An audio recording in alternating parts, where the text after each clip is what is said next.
What is up, everyone? This is the Main Street Investor back for another stock review. Today, we are analyzing Advanced Micro Devices, otherwise better known as AMD. This is a semiconductor company, if you weren't already aware, and its current market cap is $181.34 billion. Before I pour over the company's investor relations report, can you please take 2 seconds to like this video and subscribe to my channel? It means a ton to me and it'll really help me grow so we can help more people understand the stock market. Thank you so much, and with that, let's get into it. So really quickly, if you aren't familiar with AMD, they do have a broad portfolio of CPUs, GPUs, DPUs, AI products, etc. They're one of the leaders in advanced technology for AI CPUs and GPUs. They're the very high-end stuff, so for gaming computers and heavy computing tasks. They're also the leader in data center solutions for CPUs, etc. And their products focus on integrating the hardware of the CPUs, GPUs, etc. with software in order to improve performance and make some of the highest powered machines that humanity is currently capable of producing.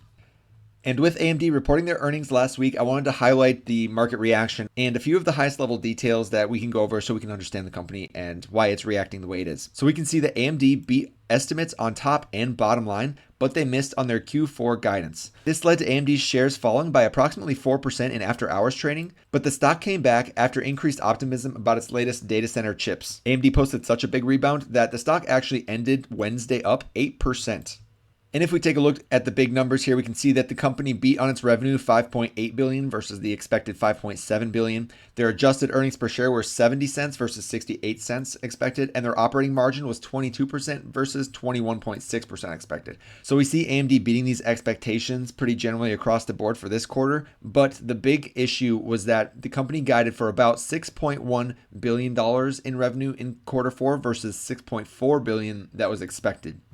But with that said, Wall Street analysts still really like the company, with AMD having 39 buys, 12 holds, and 1 sell. So digging into the company's revenue over the last 5 years, we can see it's grown at nearly 36% per year, and a major jump started occurring around 2020 and really ramping up in 2021 and 2022. EBITDA looks very similar, with a major ramp up beginning in 2020 going through 2022, and in the trailing 12 months, the company's EBITDA has been cut by almost a third, and that is certainly less promising. But given the market environment and the fact that so much build out occurred in 2021 and 2022, I wouldn't say it's unexpected to see this drop in earnings, and hopefully the company can turn it around in the next year or two.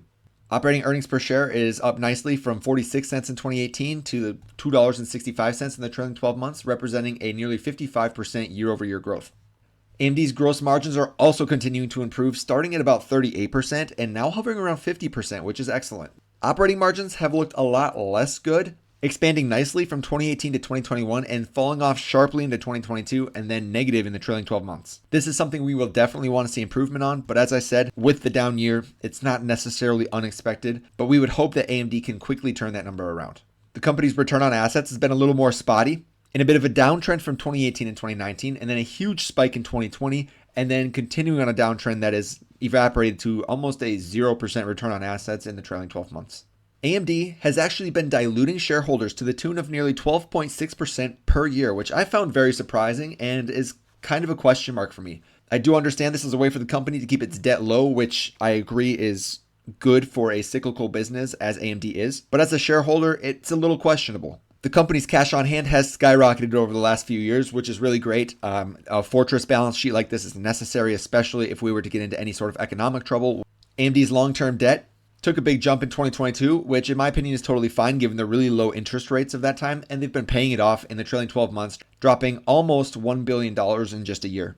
Also keep in mind that their total long-term debt on their balance sheet right now is less than half of the cash on hand, so I'm not super worried about this. AMD's interest expenses have actually turned to net positive, so they are earning money on the cash they have on hand more than they're paying off interest on their loans, and so all in all, there's nothing really to complain about here either. Very manageable for the company. Levered free cash flow saw a huge jump in 2021, and it's remained relatively high, which is really good. We hope that AMD can stay cash flow positive, especially given the cyclicality of the business. Free cash flow per share does not look quite as good, and that comes down to the dilution that we talked about earlier. As they issue more shares, each share that you own has a little bit less as a percentage of the entire company of that free cash flow, and that's what we're seeing here. In 2021, you had $2.65 of free cash that you were purchasing with every share of AMD, and that today has shrunk to 82 cents, both because of the lower free cash flow number, but also because of the expanded number of shares outstanding for the company. Moving over to the value chart, we can see that the company's growth over the last 5 years has equaled 54.93% per year. And so that is what's currently calculating as the fair value PE for AMD. Now, if we take a look at the projected earnings growth over the next 5 years, that's sitting at only 8.45% per year. And so typically, when a company is growing at under 15% per year, I like to value that company at a fair value PE of 15. And what we can see is based on AMD's future growth projections, this company is very overvalued. Its current share price is sitting at $105.09 versus a fair value of $39.75. Now, what I will concede is that this projected earnings growth might be underestimating the potential boom that AI can provide for AMD, but this number comes from the aggregation of many different analysts, and this would be like an average number based on the number of analysts, let's say 20 or 30 analysts that analyze the company. For me, it's not very inspiring, but I could just be underestimating the company's potential future growth as well. So for final thoughts, I like AMD for its AI hype. There's really no telling what AI cannot do to revolutionize our world, and we could see AI revolutionize everything about our world and be put into so many different contexts that we just cannot imagine right now. And this kind of plays into my second like of the company, which is that the semiconductor use continues to expand exponentially. There are so many more semiconductors in like vehicles now, in different objects that are in our household. So I only imagine that the exponential expansion of where technology penetrates our everyday life is going to continue.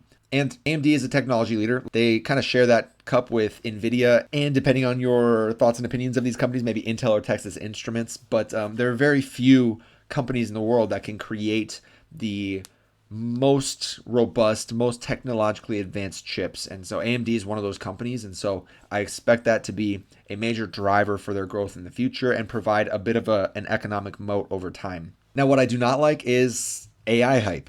AI hype is something I like and don't like in this situation because while I could definitely see AI totally revolutionizing our world and everything that we do, I could also see it being something that kind of fizzles out, kind of like the technology bubble in the late 90s and early 2000s, where we all knew that the internet was going to be a big thing and that there's so much to look forward to, but the technology just didn't progress at the right rate, and that led to a massive crash. And then the sudden realization that these technologies take time to mature and get better before they can just be used in our everyday life.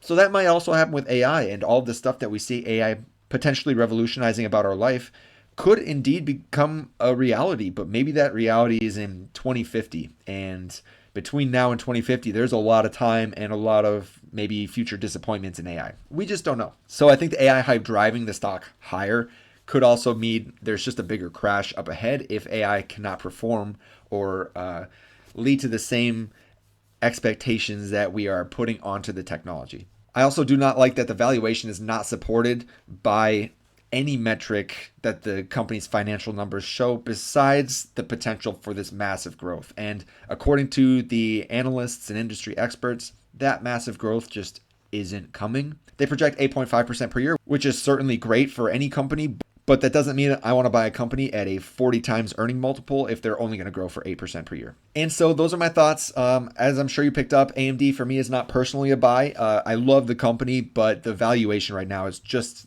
it's not good enough in my opinion. And there's too many risks at the current valuation. What are your thoughts? Do you like AMD as a company? Are you a shareholder or are you planning to be a shareholder? Please let me know your thoughts. If there's anything I got wrong about the company, please let me know. I would love to do further research and learn more about AMD. But with that, I hope you guys have a wonderful day and I'll see you next time. Thanks. Bye.